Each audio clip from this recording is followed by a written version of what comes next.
Por favor, abram a Bíblia em Romanos capítulo 9. Vamos ler do versículo 19 até o 33. Era o primeiro dia de novembro de 1755. As pessoas amanheceram normais, seus afazeres. Era o feriado de Todos os Santos, na cidade de Lisboa, capital de Portugal. Em questão de minutos, um dos mais terríveis terremotos, por volta das 9h40 da manhã, tremor de terra terrível, pegou todo mundo de surpresa. Era um feriado, as pessoas estavam em afazeres não profissionais, além de ser um sábado. Muita gente nos lugares de culto, principalmente nas missas, naquele sábado, pelo feriado, pela menção ao dia de Todos os Santos. E aquele tremor de terra, que não avisou ninguém, como os tremores de terra costumam fazer, aí naquele tempo não havia sismógrafos ainda à disposição, mas aquele tremor de terra reduziu igrejas, casas, edifícios públicos a escombros. Milhares de vidas foram ceifadas. Pessoas que estavam na sua vida comum, no seu dia, acordaram sem saber que poucas horas depois estariam mortas. Aliás, nós acordamos sem saber se estaremos vivos algumas horas depois, minutos depois. Mas como se não bastasse, por causa desse fortíssimo tremor de terra, veio logo em seguida um tsunami, que pegou não só a costa de Lisboa. Vocês sabem que Lisboa a margem não é do mar, é do rio, mas o rio é muito caudaloso e ele está relativamente próximo ao mar, então há inclusive pesca de peixes de água marinha ali, no que já é um rio. Até hoje é assim. Mas entrou aquele tsunami violento, pegou toda a costa de Lisboa, Portugal, chegou até a Espanha. Os relatos. Algumas pessoas da nossa história tiveram um papel importante naquela reconstrução, o Marquês de Pombal, por exemplo. Então depois, se você tiver curiosidade, procure por aí, você vai achar. Mas aí, como se não bastasse esse tremor de terra e um tsunami, por conta do desastre que estava, Lisboa começou a ter focos de incêndio para tudo quanto é lado. Um terremoto terrível, um tsunami, vários focos de incêndio que deixaram danos irreparáveis, irrecuperáveis. Um desespero tomou conta de tudo aquilo, toda aquela cidade. E por causa da destruição de edifícios históricos, perda de arquivos, ou pelo tremor, ou pelo tsunami, mas principalmente pelos incêndios, muitos arquivos, palacetes, palácios, bibliotecas, muita coisa foi destruída. E houve uma ruptura no modo de vida da capital portuguesa. A partir de então, até hoje se fala desse terremoto de 1755. Além do sofrimento e da devastação que ele causou, teve repercussões intelectuais e filosóficas muito profundas. A turma da filosofia aí, fique atento. Porque em toda a Europa se falou muito do terremoto, do grande terremoto de Lisboa, principalmente para debater uma palavrinha que às vezes a gente não está acostumado com ela, que é a teodiceia, que vai estudar exatamente a relação da justiça de Deus diante do mal, o princípio do mal, a existência do mal, a razão do mal, esse mal que nos cerca, nos assola e que a gente às vezes não sabe explicar bem de onde ele vem, para onde ele vai, como é que ele está aí, como é que a gente se comporta no meio dele, mas Deus tem uma relação com tudo isso e a essa relação nós chamamos de teodiceia. Isso vai incidir sobre as concepções da providência divina, do papel da religião diante das grandes catástrofes, por exemplo. E naquele tempo, havia obviamente, muitos filósofos, né? A gente está no auge do pensamento ocidental, e aí eu não vou fazer juízo de valores sobre esse período da filosofia, mas tem um filósofo que eu já li bastante obras dele. Ele é bem-humorado, é divertido, mas as posições dele merecem um filtro da nossa parte. É Voltaire. Tem uns contos muito divertidos. Mas Voltaire era um crítico do cristianismo, ele era um anticatólico, mas não era anticatólico porque era protestante, ele era anticatólico porque era anticristão. Tá? Ele se levantava contra isso e ele, então, cunha uma expressão, uma pergunta que está aí até hoje. Como pode um Deus bom permitir isso? Você já deve ter escutado 500.000 vezes essa pergunta. Como é que Deus, sendo tão bom, pode permitir uma coisa dessa? Então a tragédia de Lisboa vai se tornar um símbolo moderno da inquietação do ser humano em direção a Deus, em direção ao caráter de Deus e à sua soberania.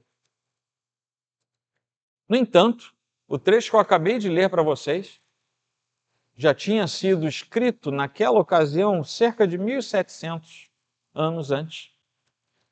E Paulo, que já ouvia perguntas semelhantes, ele vai responder a essa questão.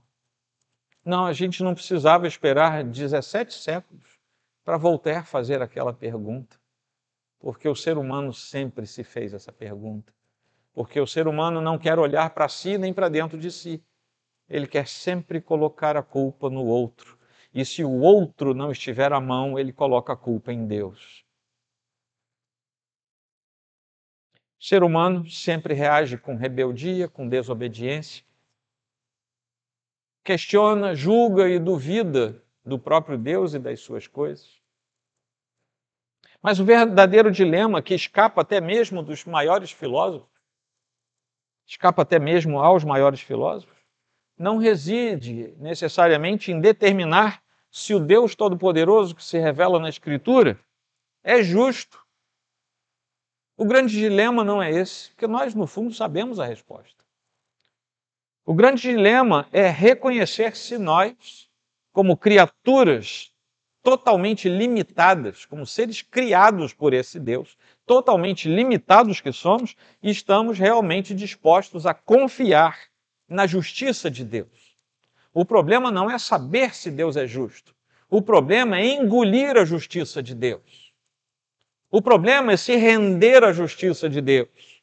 Porque nós, na nossa mínima existência, continuamos olhando para cima e dizendo: quem é Deus? Afinal de contas, será que Ele é justo? E nós fazemos isso porque expressamos nesse tipo de questão aquilo que nós mesmos somos. E Paulo aqui nesse episódio, já na sequência do capítulo 9, se você não esteve aqui domingo passado, assista lá no nosso arquivo, que é importante essa conexão temática. Paulo começa falando até o versículo 29, ele vai se esforçar para nos falar, e nós sabemos que ele fazia isso magistralmente, a respeito da nossa insolência. Nós, humanos, somos insolentes contra um Deus que é perfeitamente justo, santo e totalmente poderoso. E ele faz isso com 5 princípios que ele discorre rapidamente nesse pequeno trecho, versículo 19 até o 29. E abordando esse, que é um dos temas mais complexos da nossa razão humana, um dos temas mais profundos da existência do cristão e da sua fé como cristão, ele vai dizer, em primeiro lugar, nos primeiros versículos, que Deus pode fazer o que Ele quer fazer com as criaturas, porque as criaturas são dele e Ele é Deus. A gente acabou de cantar, tu és Deus, eu não sou. Esse parágrafo, que é o primeiro, lá no versículos 19 até o 21, Paulo, um exímio pensador e escritor, ele começa com um interlocutor imaginário. Você. Esse você não é identificado. ele tem um interlocutor que ele coloca aqui, alguém, alguma pessoa, e você, que depois ele vai chamar de meu amigo, e você? Esse você que ao ouvir que Deus escolhe segundo o propósito dele, de Deus, acusa Deus de não o poder culpar. E ele vai perguntar, mas e você vai me dizer, por que Deus ainda se queixa? Ele não sabe que eu sou bom, ele não sabe que eu sou perfeito, ele não sabe que eu sou justo. Por que é que ele está reclamando de mim? Eu não sei se você prestou atenção, mas é isso. Na semântica frasal, é isso que ele está dizendo. Por que é que Deus está reclamando? Olha como é que eu sou bom, olha como é que eu sou bonito, olha como é que eu sou rico, olha como é que eu sou feliz. Deus está reclamando de quê? Me mandando sair do pecado por quê?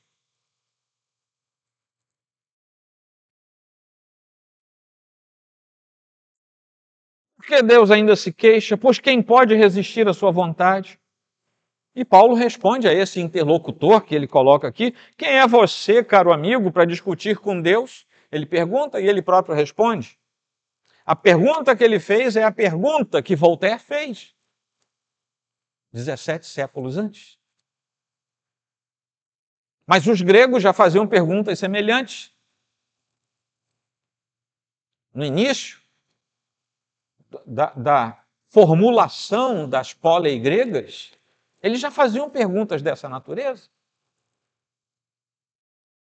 Se Deus colocou no decálogo para os hebreus 2000 anos, 1000 anos antes, 1000 e pouquinhos anos antes, para não ter outro Deus, para não falar com Deus de outra maneira, para respeitar Deus e saber que Ele era Deus, é porque ali também tem aquela brincadeira que o pessoal fala, se tem placa, tem história, né? Se Deus estabeleceu uma lei, é porque alguém já fazia o contrário daquilo. Lá atrás, ainda na construção das primeiras coisas narradas na Bíblia, já tinha um sujeito se arvorando o direito de ser chamado de Deus, de Senhor. Isso é do ser humano. Isso não é só de grego, isso não é só de romano, isso não é só, na perspectiva de Paulo, isso não é só do iluminismo, nem é só da hipermodernidade, isso está entranhado no coração humano. Aí ele fala, quem é você, caro amigo, para discutir com Deus? E Paulo afirma que Deus tem o direito absoluto sobre a questão, e para isso ele ancora a sua resposta naquela comparação metafórica que ele faz com o oleiro e o barro. Ora, o sujeito tem barro na mão. A tese de Paulo é a seguinte: o oleiro é o sujeito que faz artefatos de barro, como esses dois vasos, nas laterais, por exemplo. Eu não sei se eles são tão artesanais como Paulo conhecia naquele tempo, mas o oleiro amassa o barro. E Paulo diz o seguinte: é o oleiro que vai fazer as peças. E do mesmo barro, ele pode fazer um objeto para um uso nobre, mas ele pode fazer um outro objeto para um uso comum, não nobre. É isso que ele está dizendo aqui. Ele pode fazer um artefato para encher de flores raras e embelezar um palacete. Mas ele pode fazer também um urinol de barro. É isso que Paulo está falando. O oleiro, ele sabe o que ele vai fazer, e não é nem um objeto e nem o outro que vai poder falar para o oleiro: por que você me fez desse jeito? Não é da competência do objeto criado falar com o oleiro. Pode a coisa feita dizer do seu oleiro, ele não sabe nada? Isaías 29:16 já falava isso. E a comparação de Paulo é entre o oleiro e o barro. Quando o oleiro, utilizando o mesmo barro, vai fabricar coisas diferentes para usos diferentes. E alguns usos serão nobres e outros não. É simples. O oleiro tem não só o poder para fazer, como ele tem autoridade para fazer. Deus tem o poder e tem a autoridade. Aí vem o segundo ponto, que a vida humana está nas mãos de Deus, mas Deus não está na nossa mão. A teologia contemporânea insiste em dizer que Deus nos deve favor, que Deus é o nosso servo. Eu já vi, graças a Deus não ao vivo, Talvez eu tivesse tido um AVC prematuro. Mas eu já vi um sujeito numa TV dizendo, se Deus não fizer isso assim, assim, eu vou rasgar essa Bíblia. Quem é você, objeto, para falar para o seu Criador o que ele tem que fazer? Se Deus fizer isso assim, assim, eu faço aquilo. Fazendo escambo, troca de benefícios com Deus. A nossa vida está nas mãos de Deus. Não o contrário. Qual é o nosso problema? É que a gente queria mandar em tudo. Aí quando a gente chega perto de Deus, a gente descobre que a gente não consegue.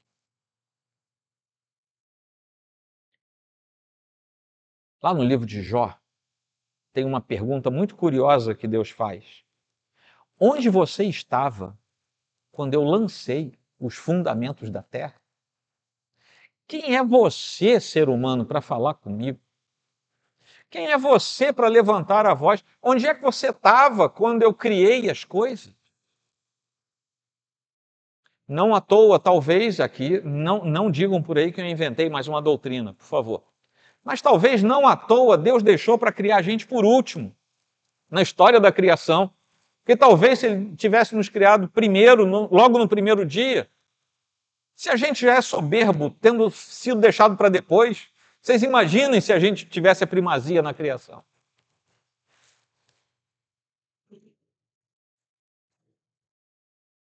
A vida deve ser vivida em reverência e gratidão a Deus e não em discussões tolas com Deus. Que, aliás, você pode discutir com Deus à vontade que Ele não vai responder a você. Ele não está na sua estatura. Obviamente nem na minha. Quando eu digo você, eu estou falando da gente. Deus, o nosso Criador, Ele tem o direito de criar da mesma massa de seres humanos. Vamos lembrar do oleiro e do barro? Ele tem o direito de criar da mesma massa de seres humanos que por sua própria culpa se precipitou no pecado, lá na queda. Ele tem todo o poder e todo o direito de eleger quem ele quer para ser vaso de honra. E o mesmo direito ele tem de deixar vasos para desonra. Paulo só não desenhou, porque a Bíblia não veio originalmente ilustrada, mas é isso que ele fala. E como eu falei no domingo passado, quando você diz para alguém assim, mas está escrito aqui, Deus separou pessoas para a salvação, outras não. Qual é a resposta que a gente mais ouve? Mas isso não é justo. Quem sou eu para dizer para Deus que ele não é justo? Paulo começou isso na primeira metade do capítulo e agora ele está desenhando. Terceiro ponto é que Deus manifesta a sua glória tanto ao conceder a sua salvação, quanto ao exercer o seu juízo. Paulo apresenta o paradoxo da soberania do Senhor neste momento.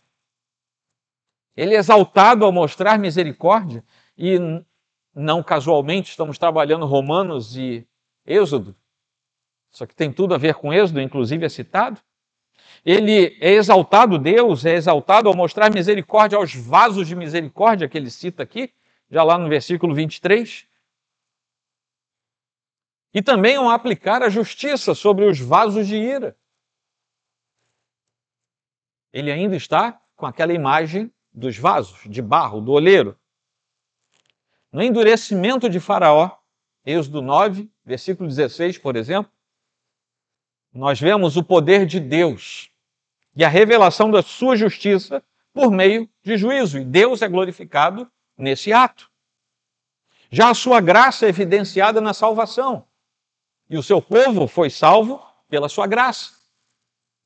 Juízo e graça servem ambos para engrandecer o ser de Deus e glorificar a sua majestade. O pensamento central aqui desses versículos, assim como no caso dos anteriores, é a dupla maneira pela qual a soberana vontade de Deus é exercida e é demonstrada. Ele não apenas exerce, como ele demonstra, ele torna claro. E aí Paulo vai citar algo que ele tinha citado lá no capítulo 8, se não me falha a memória, sobre a paciência. Nós precisamos ser pacientes, aguardando aquilo que Deus traz. Pois bem, por que somos pacientes? Porque Deus é paciente, Ele nos ensina a sermos pacientes com a sua paciência ou, em algumas versões, com a sua longanimidade. É a paciência. A paciência de Deus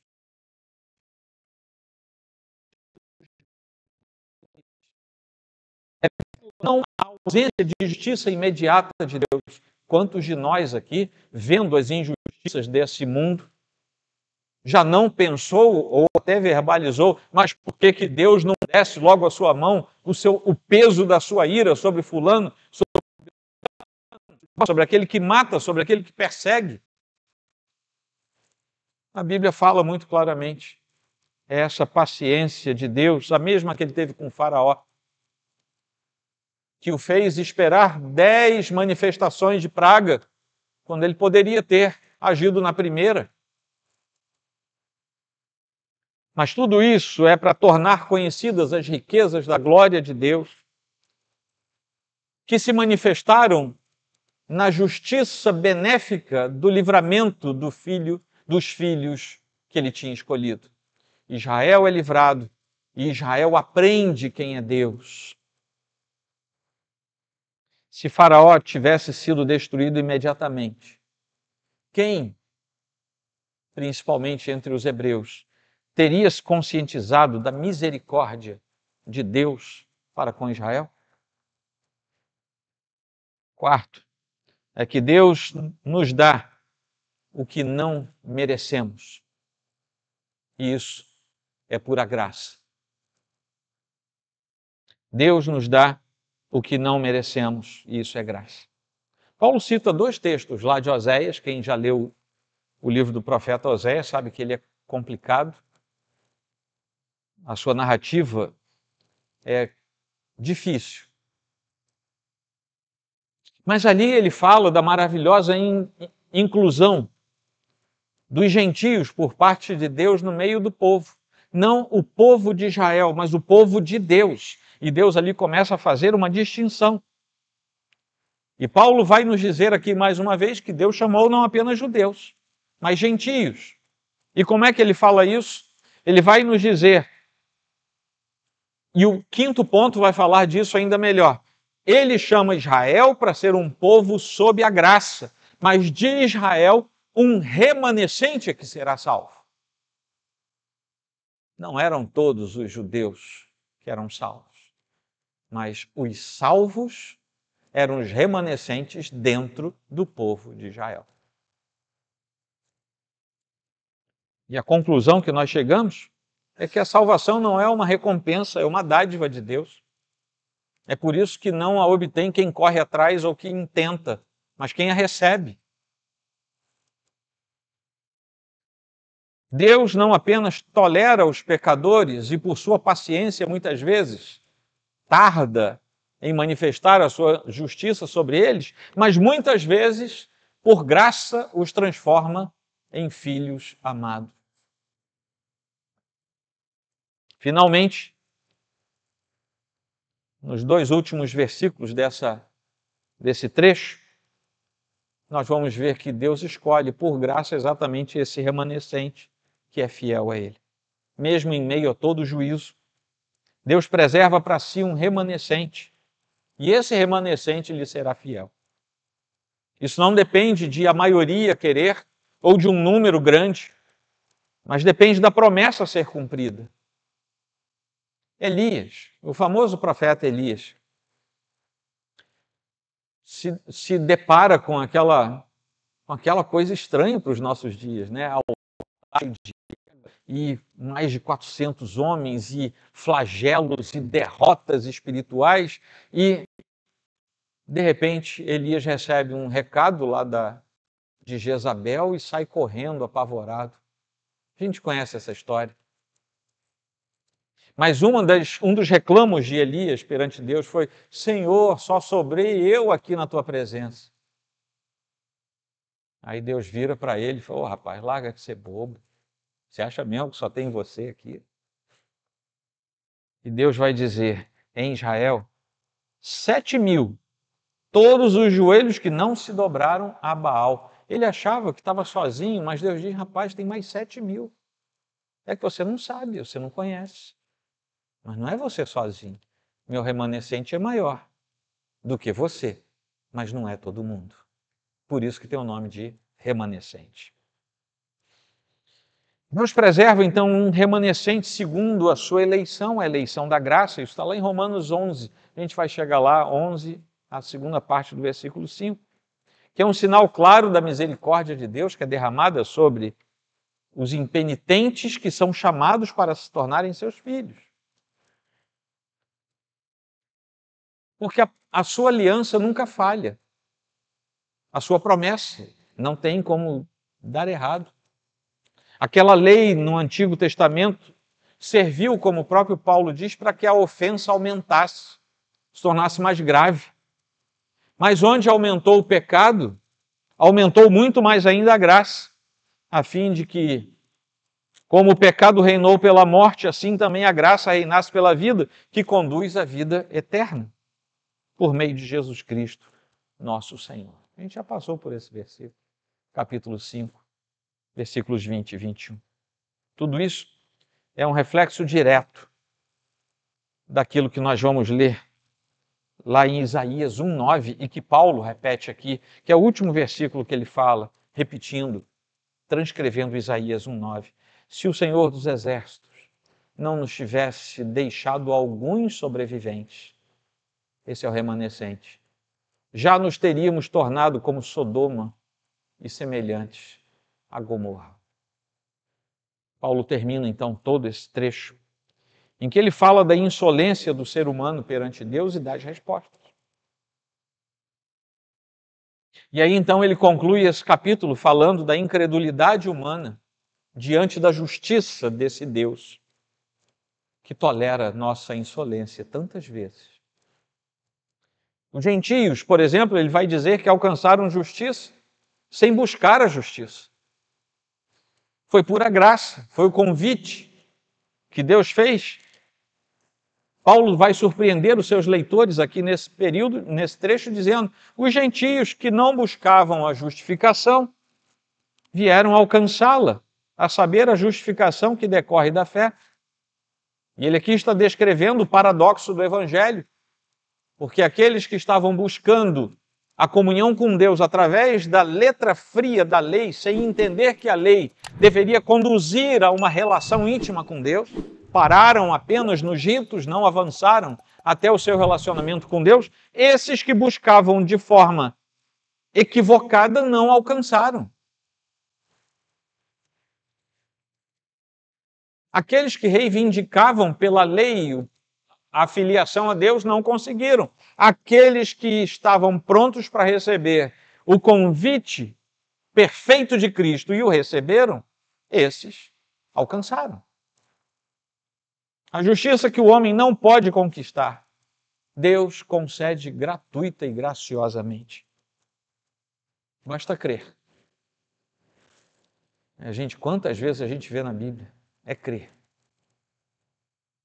É uma justiça imputada, não é uma justiça que se obtém. A gente não consegue ir lá e pegar na prateleira essa justiça de Deus. Ele precisa nos dar, Ele precisa colocar em nós essa justiça, que é um dom que nasce do favor divino, assim como a fé. Não tem nada a ver com o nosso mérito, com o nosso merecimento. E aí nós temos o contraste entre buscar e alcançar. Muitos buscam, não conseguem. Alguns ainda não buscaram e alcançaram. Porque é Deus, não somos nós. Deus se deixa achar. Se deixou achar por quem não o procurava. E não o acharam aqueles que o procuravam da forma errada. Segundo ponto que ele fala é que Israel tropeçou. Exatamente porque buscou a justiça por suas obras. Algo que ele vem combatendo desde o comecinho dessa carta. Em contraposição aos gentios, Israel estava feliz e faceiro dizendo: eu sou o escolhido por Deus. E talvez você tenha ouvido por aí: eu sou presbiteriano desde que nasci. Eu sou batista desde antes do meu nascimento. Eu sou, não sei como, mas eu sou assembleiano raiz. eu sou metodista, eu sou isso, eu sou aquilo. Meus irmãos, não devemos nos fiar nessas coisas, porque embora tenhamos uma riqueza do nosso exercício cristão, uma riqueza da nossa história denominacional, ela não nos leva até a presença de Deus, ela nos ajuda a estarmos aqui em comunhão com o Senhor, em comunhão uns com os outros. Mas nós não somos salvos por isso, porque senão a gente teria que reconhecer o mesmo caminho dos judeus. Eu vou ser salvo porque eu nasci entre os judeus. Eu vou ser salvo porque ao 8º dia eu fui circuncidado. Não. Estar no povo da aliança não é ter a salvação do Deus que salva. A lei é santa, o mandamento é santo, justo e bom. Paulo já tinha nos falado isso lá no capítulo 7. Mas ela foi dada para revelar o pecado. A lei por si própria não salva. A lei intensifica, ela torna intenso o pecado, a fim de nós termos os nossos olhos abertos e aí sim buscarmos a salvação, que é em Cristo Jesus. A notícia boa é que Ele dá, e dá graciosamente a salvação. A notícia difícil para o ser humano que acha que é mais do que é que ele não consegue pegar isso sozinho. Nós somos inimigos de Deus por natureza. Somos inimigos da salvação por natureza. Terceiro ponto aqui, já finalizando, é que Cristo é essa pedra de tropeço, mas exatamente também o fundamento da nossa fé. O apóstolo encerra o argumento citando Isaías 8:14, Isaías 28, lá no meio do capítulo fala disso. Eis que ponho em Sião uma pedra de tropeço e rocha de ofensa. Essa cruz aqui ofende a natureza do ser humano. Isso é um símbolo de derrota, um símbolo de humilhação. Como é que eu vou dizer o meu Salvador estava pendurado ali e do sangue que foi derramado nesse madeiro é que eu fui salvo? Isso é ofensa. O Evangelho ofende. Ofende porque a nossa natureza é contra a natureza de Deus. É por isso que a gente não consegue ir sozinho até a cruz. A gente não é doido de ir para o lugar que nos ofende. Não é assim que a gente pensa? Até que Deus vem e quebra a nossa cerviz. Deus nos leva. O Espírito Santo abre os nossos olhos. Quando a gente olha para a cruz, a gente não vê mais o objeto de escárnio, de humilhação e de ofensa. A gente vê a salvação que nos foi dada gratuitamente. Isso é obra da cruz, isso é obra de Deus. Isso não pode ser obra da minha vontade. A incredulidade humana faz a gente ficar longe. Não consegue mudar o favor divino, nem a vontade de Deus, mas expõe a cegueira espiritual de quem tropeça naquilo que deveria ser a sua salvação.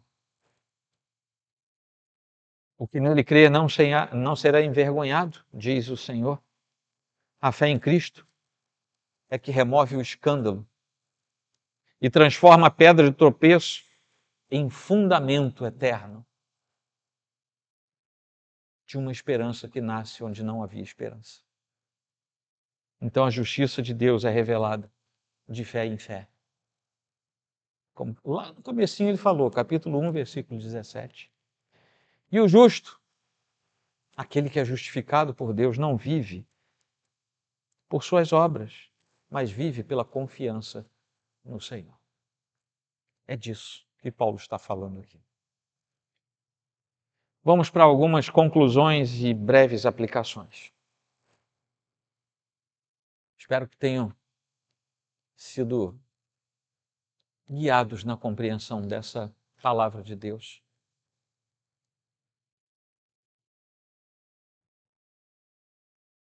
Quando aquele terremoto destruiu Lisboa em 1755, aqueles filósofos, os religiosos da época tentaram encontrar um culpado. Alguns culparam o acaso, outros culparam Deus. Voltaire reagiu com sarcasmo, perguntando, como eu falei lá no começo, se Deus é esse Deus bom, poderoso, como ele pôde permitir tamanha tragédia? Pois 3 séculos depois eu ouvi isso aqui aos montes, naquele tsunami que houve ali na Ásia, no começo dos anos 2000. Eu ouvi essa frase voltairiana aos caminhões, porque ela é uma frase que está entranhada na natureza derrotada do ser humano. Essa mesma pergunta ecoa desde o Éden, percorre todos os séculos. Por que Deus permite? Por que Deus escolhe uns, por que Deus não escolhe os outros? Por que Ele não age conforme o que eu acho justo? Que no fundo, esse eu aparece. É a nossa soberba, é a nossa insolência. Paulo antecipa essa inquietação, como nós lemos aqui em Romanos 9:19, que traz o eco dessa soberba, dessa insolência humana, que se arvora o direito de questionar o Criador. É o vaso falando do oleiro. Mas o apóstolo nos conduz para além da dúvida natural. Ele nos convida a contemplar um Deus que, mesmo quando não conseguimos entender, Ele continua sendo justo, sábio, perfeito e totalmente bom. Entendamos nós ou não. O que a gente entende não muda a natureza de Deus. O que a gente tem que pedir é que a gente seja mudado na nossa natureza pelo Deus que a gente não entende. Assim como aquele terremoto revelou, os alicerces frágeis de uma cidade medieval, né? Lisboa está lá desde os romanos. Eu acho que as obras que os romanos fizeram ficaram de pé, as que foram feitas depois caíram. Mas ele expõe também, por conta disso, os alicerces da nossa fragilidade. Somos frágeis. Quando a base da nossa lógica treme, perde o sentido quando ela treme, nós percebemos que a soberania de Deus é o único chão firme que nós temos para nos agarrar. O homem quer respostas, Deus oferece revelação. O homem exige explicações, Deus oferece a redenção. O homem busca autonomia, Deus o chama para ser seu servo e o adorar. A resposta certa é que vem de Deus, não é a que a gente demanda na nossa pergunta. Para nós que somos cristãos, esse texto vai nos chamar à humildade, à confiança, a uma vida de missão. Nós somos lembrados de que Deus não deve nada a ninguém. Você pode ser o crente mais fiel que existe. Deus não deve um centavo a você. Ele deve uma vírgula a você. Tudo que nós temos é graça. E quando o apóstolo pergunta, quem é você, caro amigo?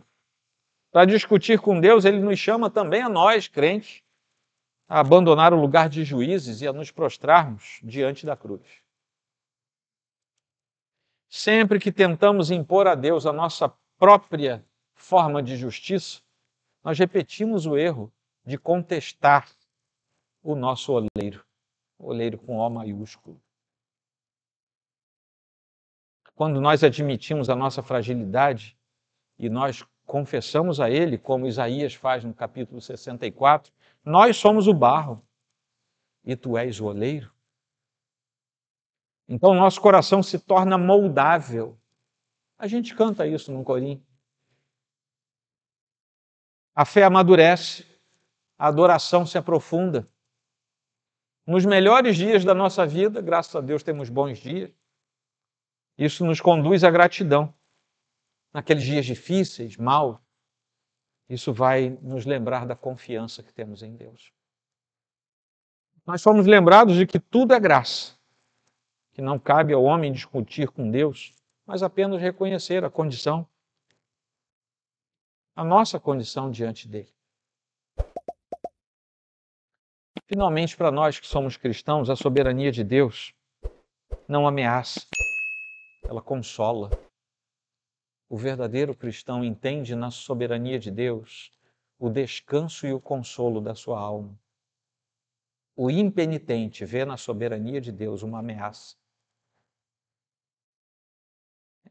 Deus julga, salva, endurece, abençoa, molda e sustenta.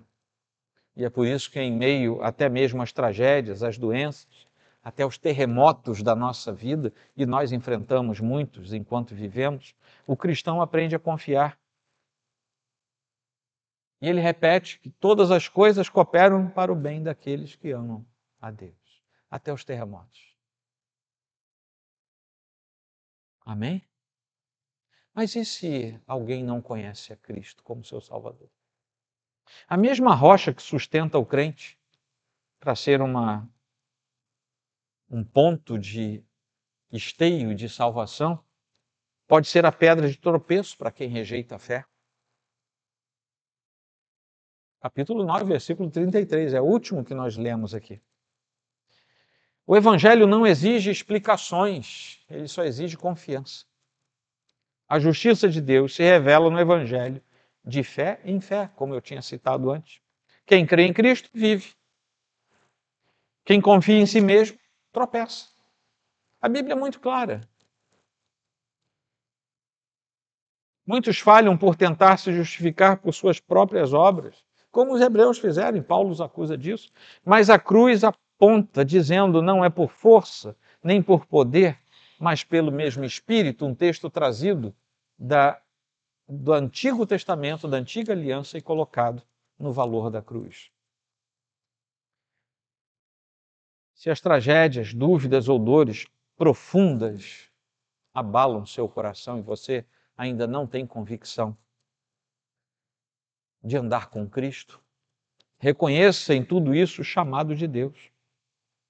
Como eu falei naquele texto lá de Jó, onde você estava quando eu lancei os fundamentos da terra? Não é humilhação, é um convite. Um convite ao arrependimento e à fé. Deus, que parecia tão distante, inclusive pelo olhar da lei, parecia tão distante, ele se fez próximo em Cristo Jesus.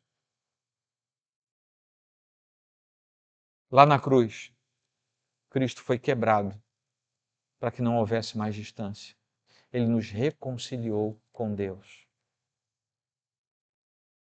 Para crentes, não crentes, o capítulo 9 de Romanos nos convoca a uma confiança plena. O oleiro sabe o que faz, ele molda a nossa vida e um dia, por causa disso, todo joelho vai se dobrar diante dele. Os que foram moldados por ele, os que se recusaram, os que foram fiéis ou infiéis, todo joelho vai se dobrar diante dele. Aquele que foi a pedra de tropeço, agora é o fundamento para tantos. E o convite ainda continua de pé. A arca não fechou a sua porta. Cristo continua dizendo, todo aquele que crê será salvo. Ele continua dizendo, vinde a mim. Ele continua dizendo. Vou deixar duas perguntas, você, por favor, não as responda. Isso é para o seu coração. Preste atenção nelas. Você alcançou um momento na sua vida espiritual em que tem certeza de que quando morrer vai para o céu? Ouviu o que eu perguntei? Hoje, na sua jornada espiritual, você tem certeza que o dia que morrer você vai para o céu? E aí eu vou piorar a pergunta. Porque um dia você pode dizer assim, eu não sei mesmo qual é o dia. Mas eu vou piorar a pergunta. Se você morresse hoje, nesta noite, indo para casa, chegasse diante de Deus e Ele lhe perguntasse, por que eu devo deixar você entrar aqui no céu? O que você ia responder a Ele?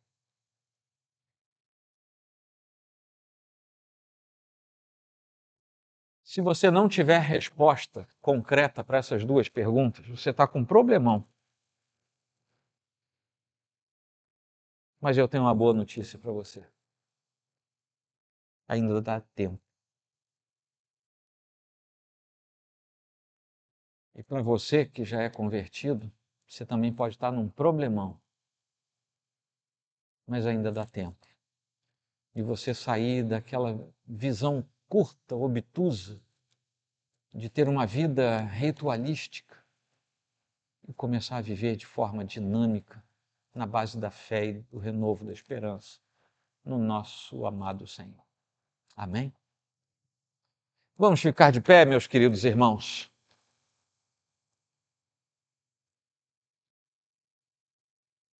Eu vou pedir que você aí no seu lugar faça, por alguns poucos segundos, uma oração sua, pessoal, privada. E nessa oração, tente se lembrar das perguntas que eu fiz e tente ser honesto ao seu coração. Responda isso. E depois eu vou orar com você.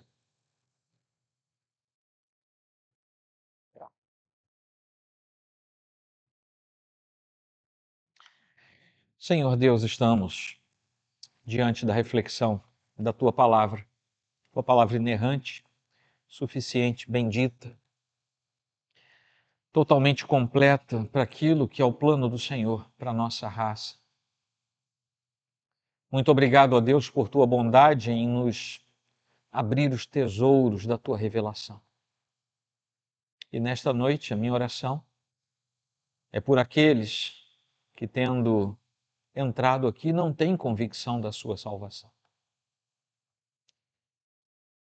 Ó Deus, chama esses corações para ti. Põe a tua justiça sobre eles. Talvez tenham entrado aqui apenas como seres humanos, criaturas de Deus, mas que hoje podem ser transformados em filhos de Deus. Transforma, Senhor, o coração. Isso é algo que só o Senhor pode fazer, a gente só pode pregar e orar, mas só Deus vai lá no coração. Quebra corações de pedra e transforma-os em corações de carne. Quanto a nós, Senhor, aviva a nossa esperança em Ti. Aqueles que andam letárgicos, desperta, Senhor. E aqueles que estão firmes, firmados no Senhor, preserva-os para a Tua glória. E que assim seja, ó Deus, a nossa oração em favor daqueles que, tendo ouvido a Tua palavra nesta noite, possam registrar no coração a Tua santa e boa vontade. Em nome de Cristo oramos. Amém.